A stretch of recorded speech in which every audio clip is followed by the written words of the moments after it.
Hey guys, welcome in. The streets are buzzing. I've got a special guest. James Barlowe from NBA Big Board is back to join us, and we're going to talk about all things Knicks rookies and the season ahead. James, it's great to see you. How you doing? Good, man. Can't complain, man. Got a little break. Summer league ending, but got to start my 2025 research here pretty soon. So I got to put the PlayStation controller down, man. You know how it is. So Yeah, I like it, man. And I wanted to ask you a few questions about the 25 draft and the class coming up and what we can sure. expect, but we'll talk about that towards the end of the show. But Okay. welcome in, everyone. Glad you could join us. We're live. And smash that like button. We're going to talk about the Knicks rookies and Summer League. But first, James, since we spoke, the draft happened and the Knicks selected four rookies, four guys, and we'll talk a little bit about McCullar because he hasn't been signed yet, which is a little baffling. He might be in a sign and trade, but there is the injury history. But firstly, what did you think of the Knicks draft overall when it happened? I was on here earlier. I was telling you that I was a big Pacome Dadiet fan, and the Knicks took Pacome Dadiet. So I guess I look smart in that regard. We'll probably talk about him a little later as far as how he played and how he looked. I wanted to get your as a Knicks fan, I try to be as impartial and neutral as possible. Maybe you can tell me how you thought the young fella played. Kolek, he played well at times. A Purdy, and then I wanted to really talk about the guy that is a draft and stash. I want to see when he's gonna come. So yeah, I thought the Knicks did well. I think the moves that they did make were trading out of the first round. That was obviously a financial move, and then they got the blessing of all biblical blessings with Jalen Brunson taking a pay cut. I'm not too happy about that, but it is what it is. So yeah, the Knicks did well. Yeah, we'll definitely talk about Daddy A, and he's the more of the surprise guy. Fans obviously saw Summer League, but Mhm. the fact that he's still 18 and he's more for the future, but definitely flashed some potential. But I want to start with essentially what was their first round pick just swapped, which is what most people are looking at it that way, which is Tyler Kolek, the guy who Mhm. looked more ready and no surprise. He was mocked to the Knicks quite a bit heading in. It was a pretty big need on the roster, I would say, after the playoffs and the absence of some playmaking where when Jalen Brunson went off the floor. What did you see from Kolek's game in summer league? And after seeing college. So like he can really, really pass. Like that's to state the obvious, but like his playmaking was borderline like amazing. He had that crazy jump pass where he went left and hit I forget who it was in the corner. Like he does some stuff, and then if he gets going downhill left hand, he's gonna make a lob pass to the dunker without picking up his dribble. Like stuff like that is special. I think he had I wrote down he had a 5-to-1 5-to-1 assist to turnover ratio, which is in summer league when you just playing with some dudes you just met a week ago. Like that's crazy. He's really good, and at summer league, take it for what it is. There are a lot of good things that like he did in the summer league session. He didn't shoot the ball particularly well outside of, I believe, that one game. He had the game winner against, was that Detroit or Sacramento? One of the two. But I think my biggest issue with him, and I always had him as a second round pick, I think he's a backup point guard. There's no shame in that. You need backup point guards. But like the athleticism, not necessarily to get by guys, because he has like quick moves and he can be quick in space, but he's not like a break you down kind of guy, and that's not necessarily necessary as a backup point guard. But like his biggest thing for me, which I guess will be the determining factor if he can stick outside of his playmaking. It will be his ability to like score and finish at the rim. So he said he didn't like the comparison to TJ McConnell, but like TJ McConnell finishes layups. And TJ's like 29, maybe 30. So that's whatever. But like TJ McConnell finishes layups. He gets to his whatever kind of jump shot he gets off, that ugly set shot, whatever he does in the paint, it works. And he makes that, it feels like every time. He's like the new Sean Livingston, where you're like surprised that they miss mid range jumpers. But like Kolek shot like 46% at the rim. And like at the NBA level, that looks like that's going to be his biggest transition, his biggest opportunity for improvement is just finishing in the paint, because he's not a great athlete and he can't really jump. And that's just the nature of the game. But there are ways to be like crafty and, finding the angles. He wasn't the only guy. It's alarming for me because he's 23 and in NBA standards, 23, you're closer to who you are than, let's say, who we talk about Pacome. So, but the finishing at the rim is going to have to improve. I'm wondering, though, because of money, I have to see where they are. As far as the apron, I'm not Bobby Marks dude at all, but does signing Kolek make Deuce movable just for money's sake? Because and then maybe that's why they haven't signed, as you mentioned earlier, McCullar too, because it's just about making the money work. But I thought Kolek was good. If you just look at his passing and playmaking, I mean, just tip your cap to him because he's a great passer. And I don't even like throwing the word great out, but he's a great passer. Yeah, no, I appreciate that, man, and definitely there's a lot of things I'm going to follow up on, but definitely with Deuce, there was the initial thought, and especially they added campaign. I want to ask you your thoughts about the Knicks rotation, but with Kolek, yeah, he definitely finished well in the paint in college, and something we were watching closely was his defense as well. But agree with you in terms of he projects as a backup, and I think. I mean, almost every Knicks fan I've spoken to has acknowledged that. He is a career, backup. If he exceeds that, then, awesome. But obviously, Jalen Brunson is here. We're trying to win that chip in New York for the first time since 52 years. So we'll take it. If he's a great playmaking backup, essentially he was taken in the second round. But with Deuce, yeah, the reports came out, James, that the Knicks aren't interested in moving Deuce. They Okay. see him as more of an off-ball guy, down the line, a wing in a guard's body, which is what we kind of saw, great catch and shoot. So Yeah. how do you think those two could work together maybe as a backcourt tandem? Yeah, that makes sense. Now you remind me that they signed campaign. But that makes sense now. Who's going to be the number two point guard? Is it going to be Payne or is it going to be Kolek? And then at the same time, how does it work with Julius probably anchoring the second unit as like a ball handler as well? But can Payne, or excuse me, can Deuce and Kolek, or even Deuce and Payne work together? Sure, because Deuce can guard ones, he can guard twos. He gets after it defensively, so I don't see an issue with that. But like I, now that you had mentioned it, though, it does make sense to say Deuce is a small shooting guard in a sense, and you can get away with that as a backup because again, if he's going to make shots and rebound and do all those little things, you'll be fine there.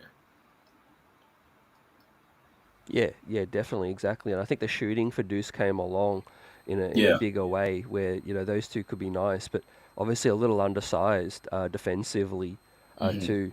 Um, but in terms of, TJ McConnell, you hit on that as well, and I like what he said.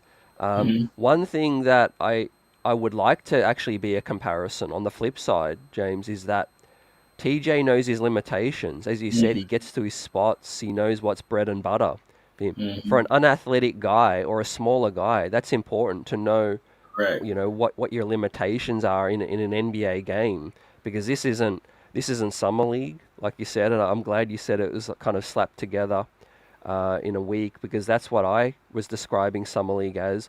When I talk to people who overreact a little bit, it's like, give it a break, guys. It's guys just coming together. It's a scrimmage, essentially. But yeah, Kolek getting to his spots, little pull up, Hmm. the floater, if you can learn that from Brunson as well. How effective do you think he could be with an upcoming season with the Knicks trying to compete for that championship? Could you see a world where, as the season goes along, he can win Tom Thibodeau over and get minutes? with campaign obviously in the fold now. That's gonna be interesting to see because feels like Thibodeau trusts his veterans, but at the same time, campaign can he it can go either way with him. I think Kolek is going to come down to again the playmaking is going to be fine. I think he shot the ball well in summer league.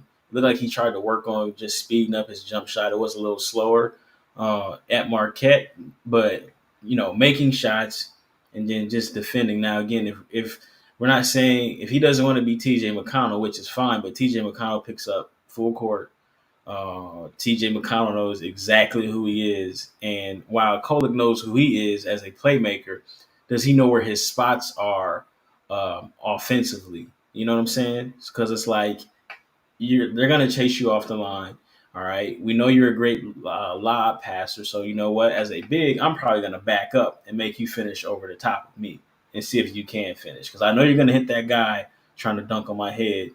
And we're gonna try to take that away. So we're gonna try to make him finish. So it'd be interesting. I don't want to say either Payne or Kolek has a leg up because I mean Payne has it off of experience, but I can see a situation where you get Kolek the right guys in the second unit and he's just hitting guys and he's making plays and you're like, okay, maybe he should be our backup point guard. Especially if he gets paired with like Mitchell Robinson in any like opportunity, or even Jericho Sims. Like, just throw the ball near the rim with Jericho Sims, and he'll dunk the ball. So, Yeah, I just pulled up the Knicks roster, and I could see a world where both get minutes, to be honest, because of the word coming out of the organization that they do see Deuce as a guy who can play off ball quite a bit. Um, Obviously, Tibbs loves his 9-man rotation or 8 in the playoffs, but I could see it going 10 for some nights, back to backs, things like that. Um, I won't be surprised if Kolek gets the first opportunity, which is some of the Knicks beat reporting that. mhm. But in the playoffs, obviously, we'll see how he adjusts defensively. Campaign brings that experience as well, which I think it was a great insurance pickup. Yeah, You're trying to win a championship. You can never have enough playmaking with that. But I like what you said about the bench because I'm looking at Dante DiVincenzo, Hart moving back to the Knicks bench now with the acquisition of Mikal Bridges. Kolek's he's gonna rack up the assists playing with DiVincenzo and Hart as well, just like you said, and yeah, reading the floor. The fact that he's 23, as you mentioned, he's not really gonna, outside of acclimatizing to the speed of the game in the NBA game, he's not really gonna change a whole heap, right? no, When you're 23, you're ready to play now, right? correct. Yeah, and it's like uh, summer league is summer league. When 23-year-olds struggle in summer league, especially in this draft where we had several 23-year-olds, it's like, all right, man, hold on now. You're supposed to be ready to go.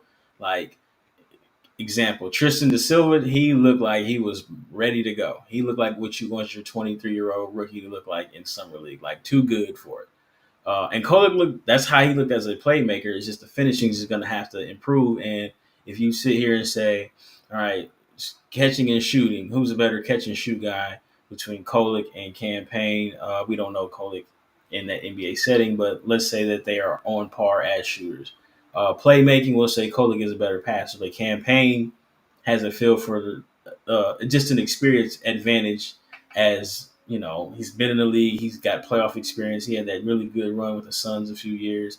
He knows the shots to make and take. So like the experience will be give him that advantage, but I think Kolek does have a shot. And if he, you need 3 point guards just regardless. And if he's just the third point guard, then it is what it is. Maybe some nights he'll get his opportunity, but I think he has a chance to be your backup as well. Yeah, yeah, definitely. Yeah, fans are excited after summer league. I would say the hype's actually gone up, James, as I sort of evaluate my thoughts on his summer league and defensively, I think was probably the biggest weakness area of improvement needed. Um, but obviously the nature of it, like you said, it was all put together, and he's going to be playing with better defenders. You're probably going to be able to hide him better. Yeah. With the likes of a DiVincenzo and Hart on the wings as well, and switching and all of that. But What's one area that you feel like he's going to be the most ready, and the one area where you think he might struggle the most in his first season? Again, it's going to be finishing, probably defensively because he's not a great athlete, but in pick and roll, he is ready to go. Like he is ready to go. But ultimately, like if his pick, it just depends on who his big is. Like, I see some of the comments like, do you trust Jericho Sims to be your backup big, especially your backup five, especially if Mitchell Robinson, who has had a history of fouling, do you trust him to be your backup five, or do you say, you know what, Julius, you'll be our small ball five, and we'll go with you we'll go five out in the second unit, and then at the same time, that kind of takes away from Kolek as a playmaker because Julius isn't a rim finishing four in pick and roll. I mean, he can, but ultimately he's a playmaking forward who wants to post and shoot and, do those things. So it's going to be interesting to see how it works out. What do you think about, I guess it's off topic, but do you trust Jericho Sims as your backup five? Or are you going to give those minutes to Julius? Because that's a big transition. Like you had 48 minutes of solid five play, and now it's like, I don't know what we got going on here. Yeah, so that's the final piece of the off season, James, that the Knicks fans are waiting on. I'm waiting on. All the talk is Precious Achiuwa is still hanging. He's out there waiting to be either signed or signed and traded. I think he would be the next backup after Mitch. But to your question, I don't trust Jericho Sims in terms of the postseason. Regular season, I have no problem. No problem, throwing him out there. He Mm-hmm. does make mistakes. He's still learning to read the game defensively. Mm-hmm. His rebounding is really good. Rim protection's nowhere near as good as Ihart or Mitch, but his drop coverage needs to improve. Mm-hmm. With that, Tibbs just doesn't seem to trust him. He has a quick hook. He makes a mistake, he comes out of the game immediately, which I kind of feel for a guy. Young players do get more leeway when they're playing for Detroit or they get to play more free, make Mm-hmm. those mistakes. But when you're the New York Knicks, there's little room for error right now. But with the health of Mitch, I could see Sims absolutely getting minutes. But we'll talk about Hukporti. We'll talk about a Ukrainian center, Skapentsev, Mm-hmm. who's a veteran who played well in summer league as well. But yeah, appreciate your thoughts on Kolek. I think we agree on just about everything. Fans are excited to see his playmaking and action and making guys look better, and just curious to see how he copes defensively. Comments in the chat about where is he going to get minutes and all of that. Well, 82 games. I'm going to give my season preview. I'm not going to give away all my material my material just yet. We're in the dark days of the off season right now. There's still training camp and all those things, guys. So let's see how things play out. But right now, Deuce McBride, the organization's told us they see him as more off ball. Right, they've brought Kolek in, and I guess one final note, James, because I did go back and forth with some fans about the campaign versus Kolek. And I Mm-hmm. said it, when you draft a 23-year-old, it's not to bury him on the end of a bench. Or put That him was in a the G very, League, really. yeah, it was a very calculated pick by the New Mm-hmm. York Knicks. They picked him essentially, they earmarked him with their first pick to fill a need. That need was playmaking, not fill a need on the end of a bench. They could have just taken another high upside swing like Dadiet. I agree. And they could have saved money. I mean, you could have just, if you didn't want a guy and you needed to, because, they were, I guess, cash strapped in a sense, you could have been like, we'll trade this pick for whatever just to free up the money. But I mean, obviously, Brunson took a pay cut, but I think the job for backup point guard is up for grabs, and we'll see how it goes. 100% agree. I think he can win. think he can win that spot in the minutes. But moving along to the Knicks' first round draft pick, Pacome Dadiet. Right, I'll pull up some highlights. But what stood out to me, James, was his defense the most. Um, Yes. the first game against Brandon Miller was like our first look at him, and it was like, okay, I wasn't ready to see anything offensively. That was a Hmm. work in progress, but he looked more ready defensively to me. What did you see? from Yeah, Dadiet. the defense looks good, and he. I don't know if it's because he had on number 35, but he looks bigger than what they list. He looks like a good 6'9". Long arms, maybe it's a 35. When you put on the Kevin Durant number, you look way bigger than what you really are. But that looks good. But at the same time, he's gonna 100% be in the G League, and that's perfectly fine because he's 18, and there's no developmental minutes available for the New York Knicks, and that's perfectly fine. Like I said, I mentioned when we were talking before the draft, like, hey, if you get him, send him to Westchester. He can be really good in about 3 years. He didn't shoot the ball particularly well, but he has a feel for the game. He cuts. He did a really good job cutting, especially like later on in the Vegas Summer League. But like he looks the part. The shot didn't fall, but he took good shots for the most part. And like with a guy that's like 18, who is a 100% developmental case, like those are the things that I particularly want to see. Just like because he'll have free reign in Westchester to work on his game and figure out who he is as a basketball player. So, those like pull up jump shots he was making. A couple times he was getting knocked off his square, going to the basket because he's not strong enough. Like he'll have opportunities to develop, and like I like the pick because he is a developmental pick for a team that you won't expect any returns from him for a few years. But like he'll get every opportunity to go up and down in the G League and see if he can develop into something else. But the defense looked really really good. He didn't shoot the ball well as I mentioned, but like off the ball he cuts little stuff like that. That makes a difference. But you know he's not going to crack the rotation, and I'm okay with that. But I just like his upside long term. Yeah, most def. And I'll give you a little bit of insight in terms of how I feel. A 30 plus year Nick fan. This might be the first pick in my lifetime where there's no expectations. Like, and this kid could this could really benefit this kid because I think about every Knicks draft pick and it was like, oh, he looks bad or, the Knicks blew the pick, all of this. I don't think any Knicks fan, the fact that we're contending now, we've got some of the best wings in the league, the fact that this kid, everyone knows he's going to be in the G League, like he might just surprise us and maybe in 1 year's time he come out, he's 6'11", like you said, and, he's like, whoa, this kid's been in the lab and it's like we cooked with Right? this one. So, Did yeah, he get booed? what's Did he that? get booed on draft night?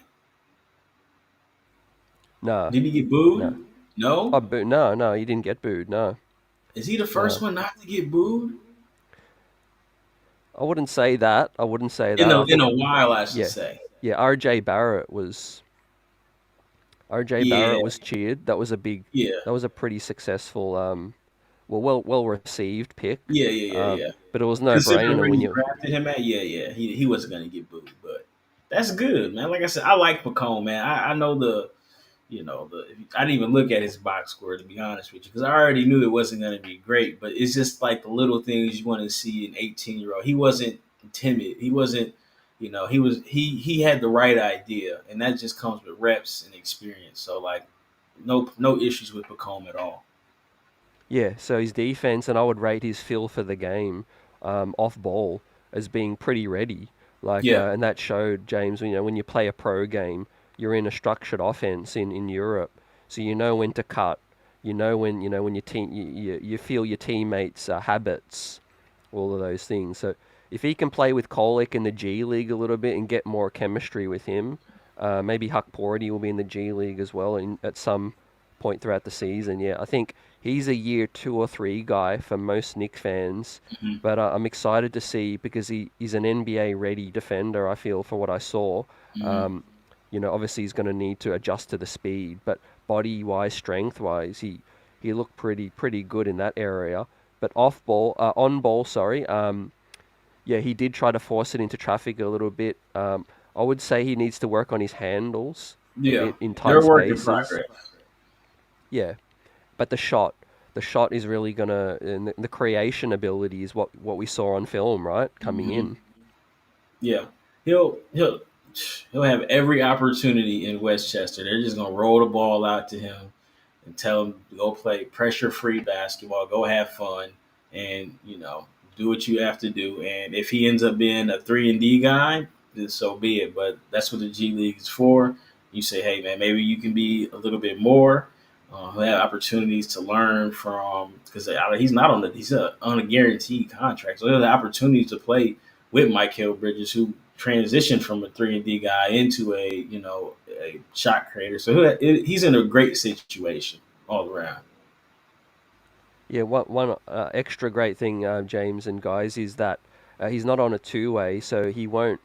Yeah, whilst he might play games with Westchester, Tibbs is big on him practicing with the big squad, and the fact that he's on a full roster spot, he'll be in the training facility, like you said, with Mikal Bridges, and going up against guarding OG Anunoby and Mm-hmm. things like that. He's going to get stronger as the season progresses. So this has the hallmark of being, a home run, but more than likely a double, I think, for the New York Knicks. If he ends up being a rotation player, and I think he still projects, I think his high upside is projecting as an NBA starter. What do you think long term? Yeah, I agree. And it's guys are any other situation, any other team, he would have went to anywhere else almost. Like there would be minutes for him. There's just no minutes for the Knicks for him in New York, and especially with like they brought in Bridges too. So like it is what it is. But like I think eventually he could be a starter.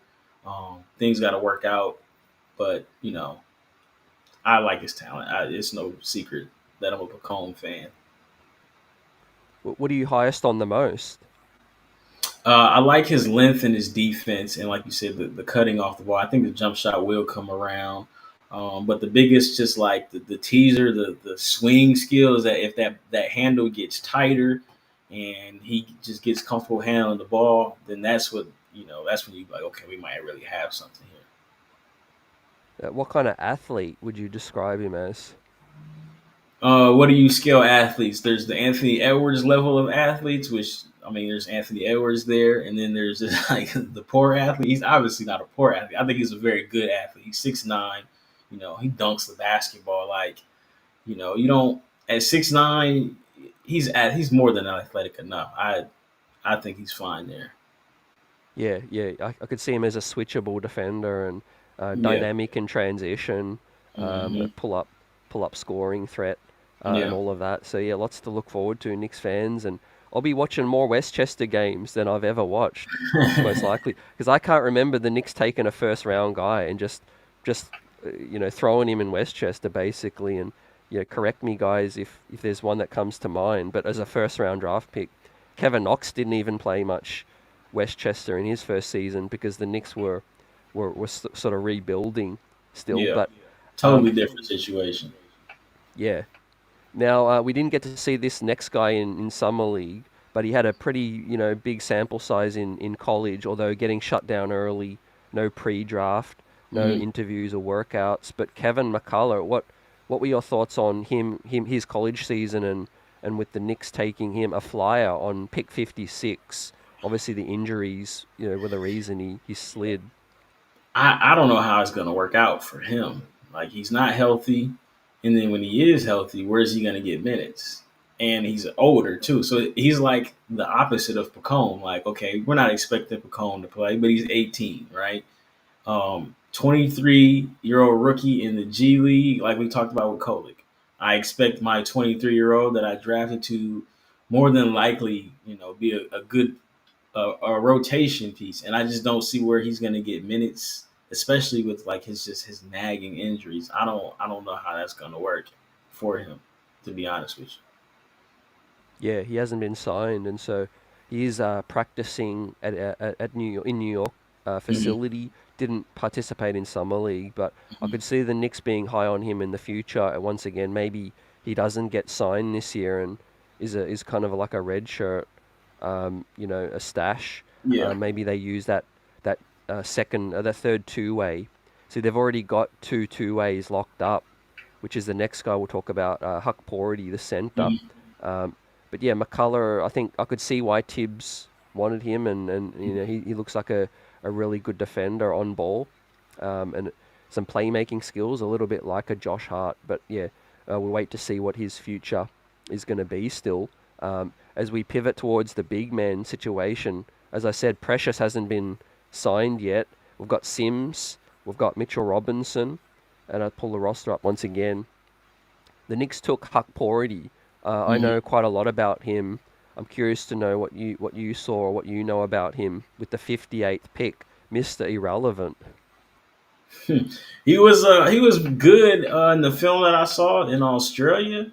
Uh, Obviously, he was like, "Hey man, let me go set a screen for Tyler Kolek because that ball is going to come to me." And he dunked the ball basically every time he had an opportunity. He had some good touch, I thought, in the paint. His hands look like they're good enough. His feet are a little happy sometimes in traffic, but I'm not throwing him the ball on the block. And I know he was featured a lot on the block in Australia, but that's just kind of like how they play. But as a lob threat, I thought he looked good. I wish he'd have blocked a few more shots, but it's summer league, it's not all on him. But he had 3 blocks in I believe 5 games, and but that's just I'd have to dig a little deeper into his defense. But like he looked good as a rim running five. Made a few passes off the short roll, but he has talent. He's definitely a G League guy for sure. But again, I don't know. I don't know what they're gonna do at the five. Maybe he on the 2 way. Maybe he gets some run again if you are trying to figure out what you're doing at the five position. But him in the G League, who have plenty of opportunity to just kind of get better and to figure out who he is. He did shoot the ball with both hands, which is a good sign, a good touch and a good sign of like having skills. So, I mean, I think he's a G League guy. I'm not mad at the pick. Yeah, so I think another guy that's coming in with multiple years of pro experience. So I think the Knicks just know the big man situation that they're in, and they see this guy is 22, would have been drafted 2 years back, but tore his Achilles playing in the NBL. What Hmm. I see is a guy who I think they see long term potential in, Hmm. drafting him, putting him on a 2 way, letting him cook like you said for a year, see if he can earn some minutes in camp. Um, Hmm. yeah, if the Knicks don't improve their big man situation, I think if they add another big, that'll be the story written there. That they expect him to develop in the G League a bit more. But yeah, I think this guy is everything that Tibbs likes in a center. Hmm. Would have loved to see him protect the rim a bit more in summer league, but he doesn't have the quickest feet. But what he does Hmm. have is the size, the rebounding, and that lob threat. Um, Yeah. a less athletic Mitchell Robinson, uh, and I think yeah, the Knicks did really well with that pick. Like you said, addressed another need. Um, so yeah, with that said, you're spot on with a lot of those projections. Now let's talk a little bit about the 25 class.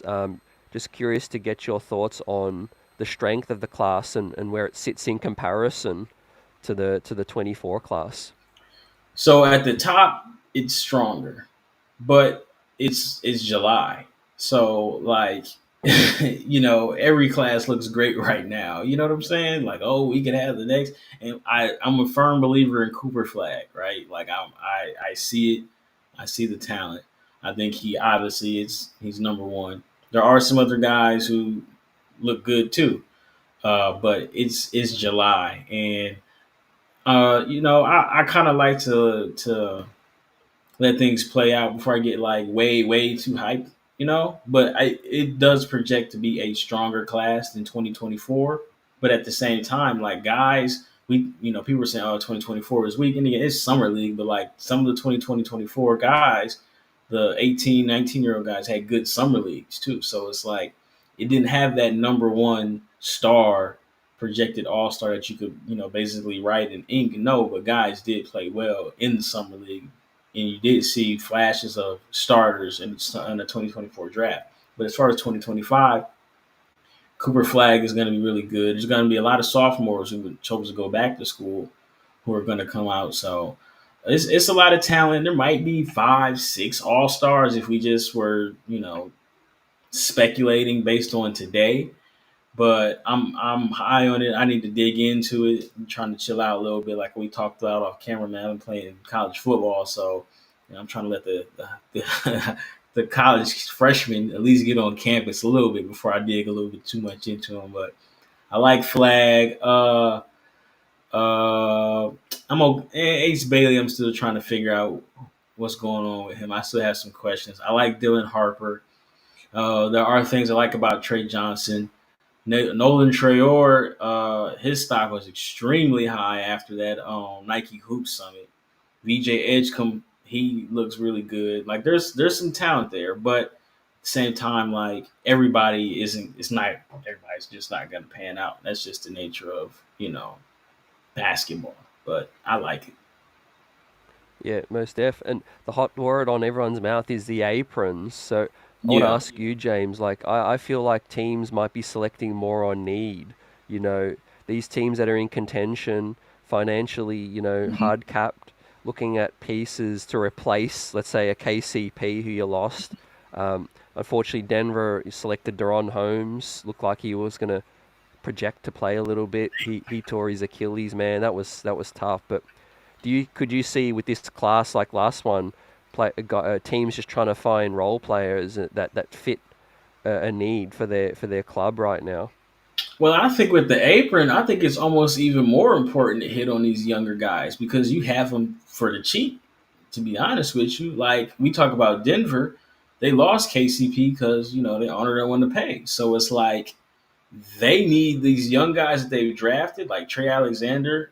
They need him to. I personally think they need him to crack the rotation, even if his 2-way has to get converted.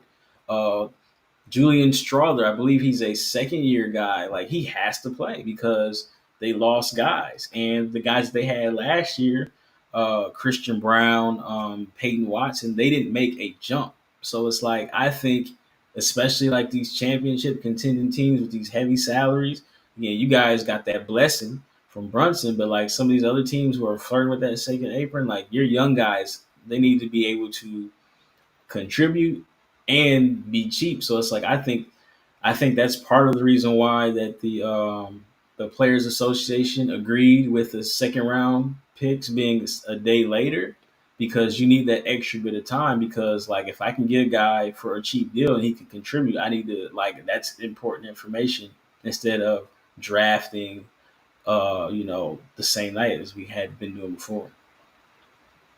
Yeah, great point, man. Yeah, the younger prospects are even, more important as well because you need them to come along, just like a Dadier in the future. Mhm. If the Knicks do lose a free agent later down the line, I'm looking at the Bucks. So like AJ Johnson, I was more higher on him than others. I mean Mhm. the Bucks might need some minutes from him if he beefs up a bit and I hope not. he looks better.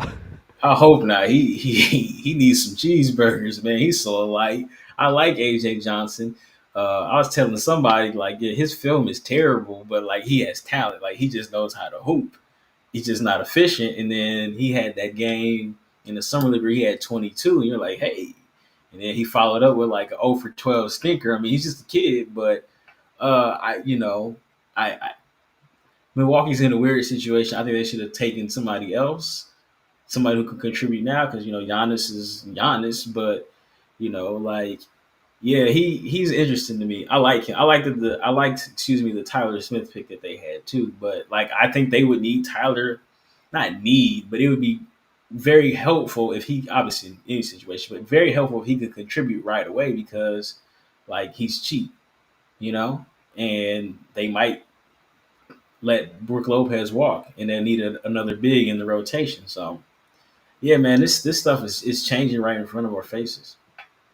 Yeah, one thing I look at summer league too, man, is like it's more physical than the pro game. I think a lot of these guys are getting fouled and not getting called, Mhm. or Yeah, every player is playing more physical because they got 10 fouls to give. So if a and they scrawny want to dude, they want to keep the game going too. So we're not gonna give you those Joel Embiid 12 pack of fouls, man. No way.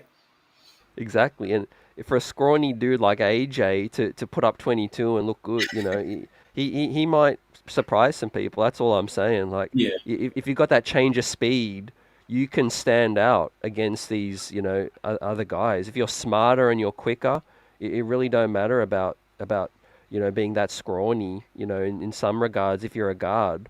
I Yeah. look at guys like, I mean, who are the most scrawniest guards that have succeeded? Justin Holiday is still in the NBA.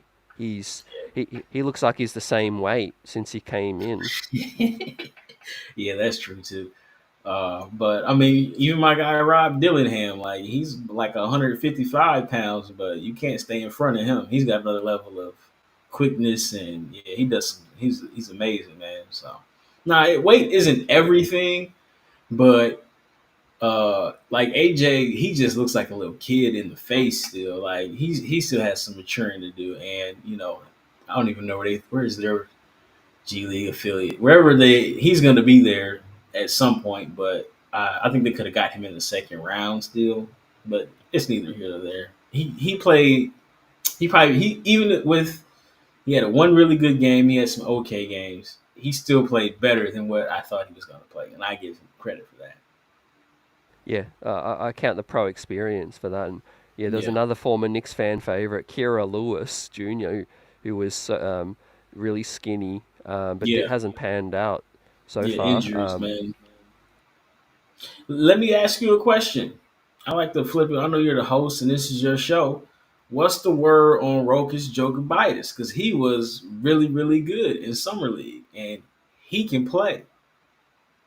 What's the deal? Man, I know he's signed overseas. They're doing another stash year, but I I think he can hoop. Man, we've talked about him so much. I'm glad you mentioned it because I didn't hit on it because yeah, he did sign with Mm-hmm. Maccabi, obviously. But words come out that's got NBA out clause, so Mm-hmm. I don't think his name's going to go away. But the Knicks are stacked. They for some reason, James, they just never made room for him to come over. I think it's Mm-hmm. more the Knicks controlling this rather than Rokas. A lot of fans have then turned on Rokas, saying, "Oh, he doesn't want to come. He doesn't want the smoke." He's not interested in competing for minutes. But I'm like, the club has to offer you a contract to Yeah. come over, and the Knicks never. They went and got campaign. They went and drafted Kolek. Like, Mm-hmm. if you're Rokas, what do you think? And if you see your employer, sign two guys in your position, Yeah. And he looked really, really good in summer league. Like he can handle. He was another very good passer in pick and roll. He had a little sneaky little dunk going baseline. I mean, he's 6'4", like he could play.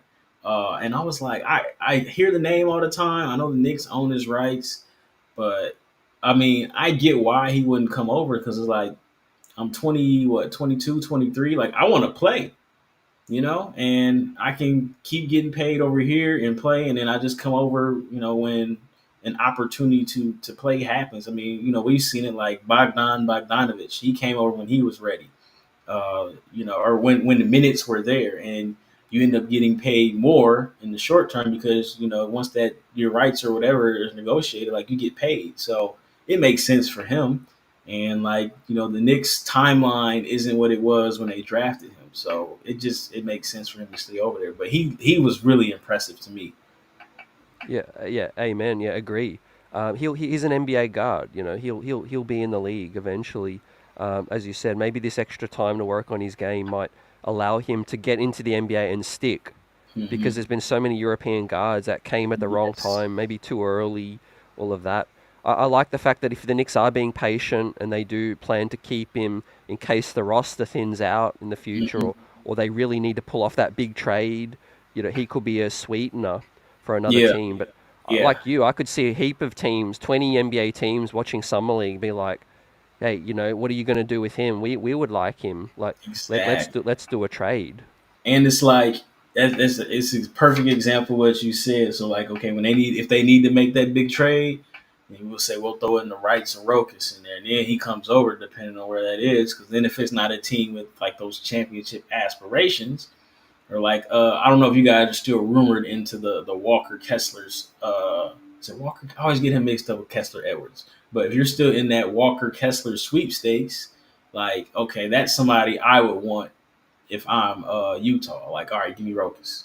So it makes sense. He's probably just waiting it out for the right situation because, I mean, you want, as a guard, especially he probably feels like he can play right away. Like, I want the best opportunity to play right away, not to necessarily like, I'm not trying to play behind Jalen Brunson. I want to win, but I want to play too. So it makes sense. But nah, he Yeah, no was he doubt. was legit good. Yeah, so I think the Knicks were probably watching closely in Europe, and he wasn't exactly like lighting it up, And there's a lot of rumors why he lost minutes to Ricky Rubio in Barcelona, That and could be an then old politics thing. That's Ricky Rubio in his home country for what, the first year. Like us kicking Diana Taurasi off the women's national team. Like, it's just not gonna happen. So that that's the exact argument I made, And we understand the European game. Obviously, it's a Spanish country. He's a yeah, Spanish legend, but then he there is was he is the not the founder, but like he is the most hyped Spanish prospect ever. Like they were comparing him to Pete Maravich. Of course, they're gonna give him free reign to, you know, even though he can't move like he used to. Like, yeah, so I get it, but he's not there anymore. So yeah, it's the best thing for Rokas's career to get out of there, and he's going yeah. to get a lot of starting minutes, and I think he'll impress, and yeah, he'll end up back in the NBA. Final question for you before we wrap up, Mhm. James. The league now, the East. Some controversy with my new power rankings. Right, Oh, I've got the New York Knicks up to number 2 on my power rankings. I've got the Thunder at 3, Dallas at well, 4. you got the Knicks number 2 in the NBA power rankings. Yes, sir. Ooh. So you got Oklahoma City number 1. Let me write this down. I see better than I hear. You got the Knicks 2. Yeah, I got it on screen now, so you Okay. can see. Oh man, I need glasses, brother. Who's number 3? The Thunder.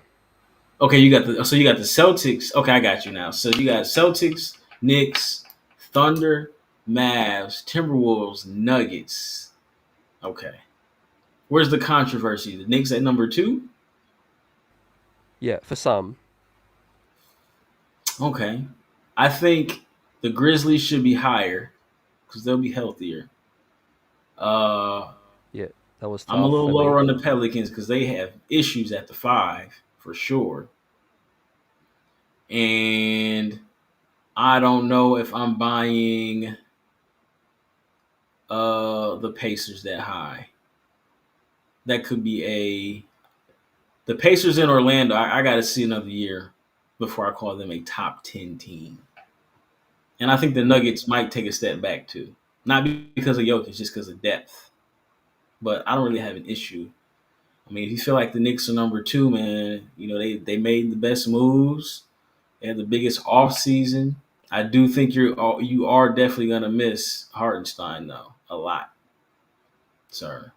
yeah, that's what I'm worried about. But the reason I got the Knicks slightly ahead of OKC is the depth, 1 through 8. So, and one of my analogies was, DiVincenzo and Hart are your sixth and seventh man now. Mhm. They could start, and I'll ask you, like DiVincenzo and Hart, I think could start on 28 to 30 NBA teams. How many teams do you think DiVincenzo and Hart could start on?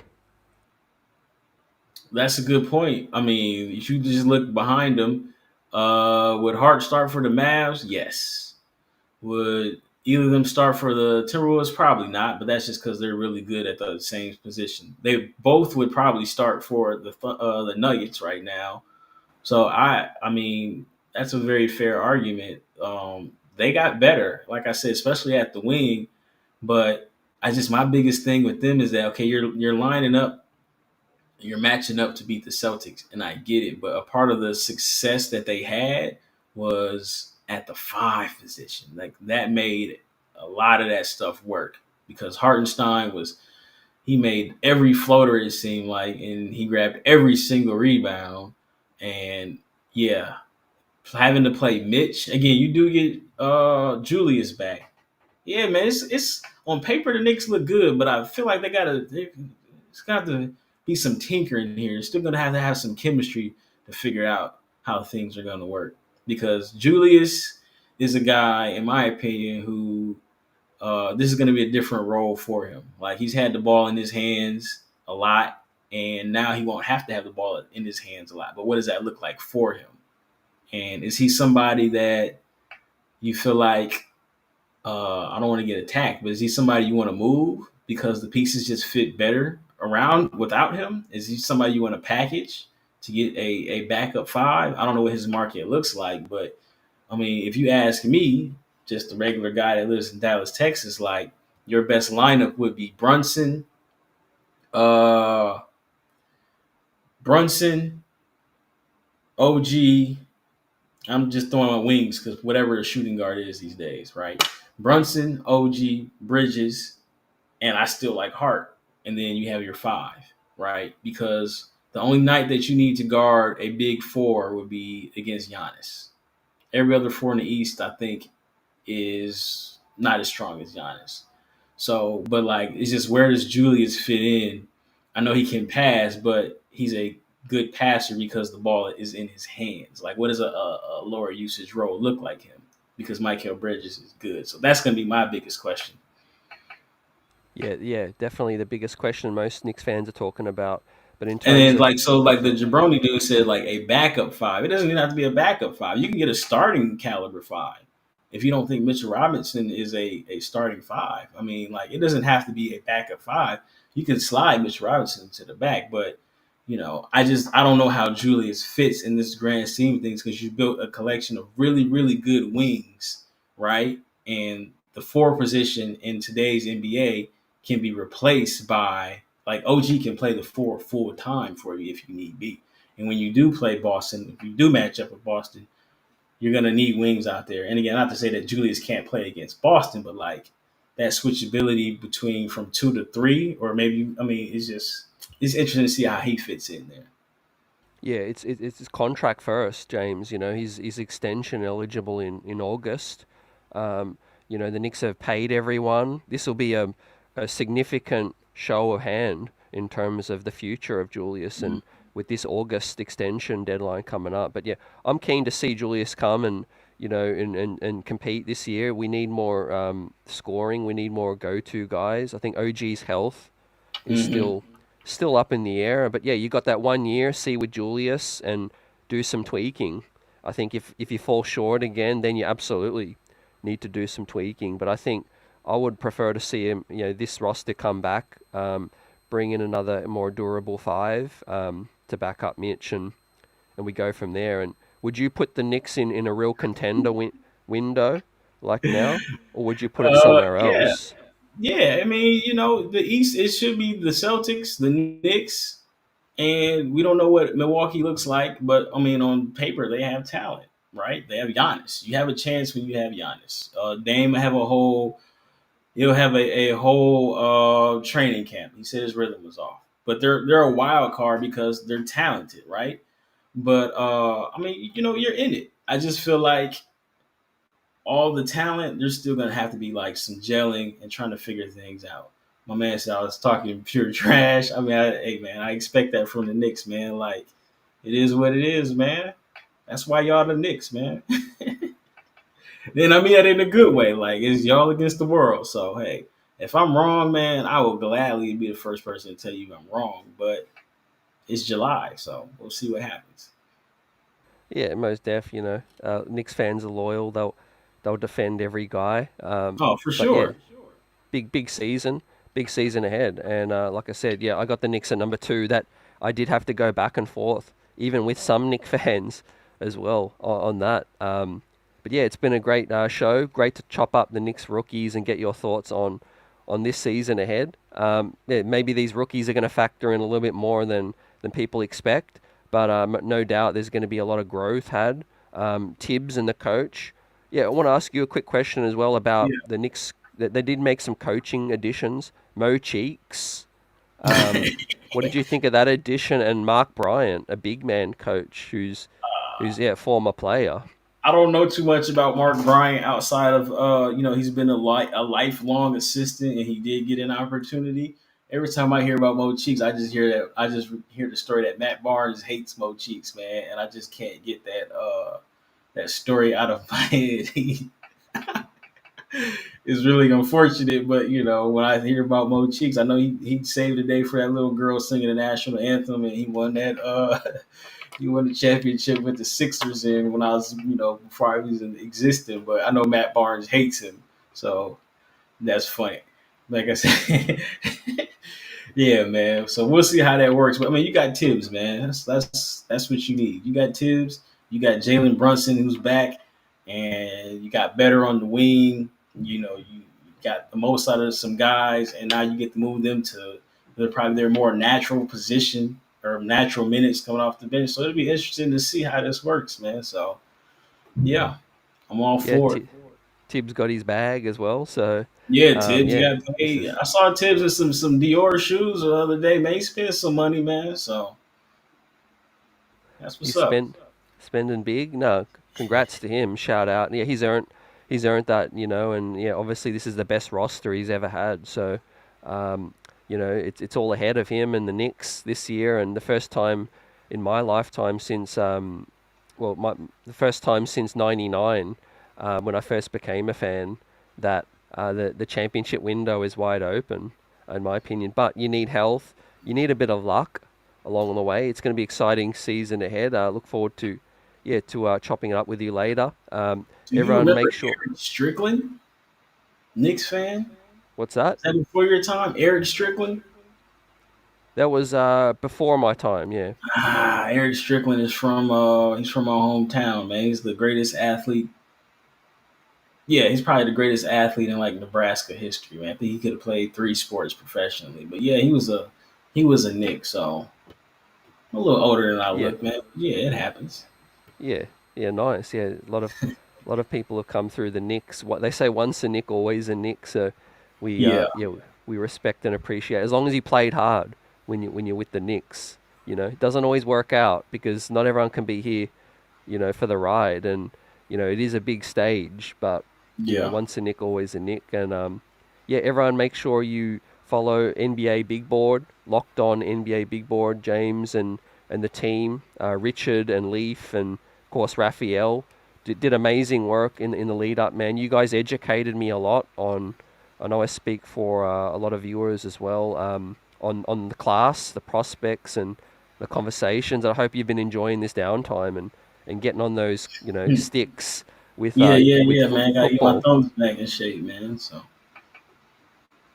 Thanks everyone for watching us. Give us a like, subscribe to the channel if you're new, and I will see you soon on the next one. Peace, everyone.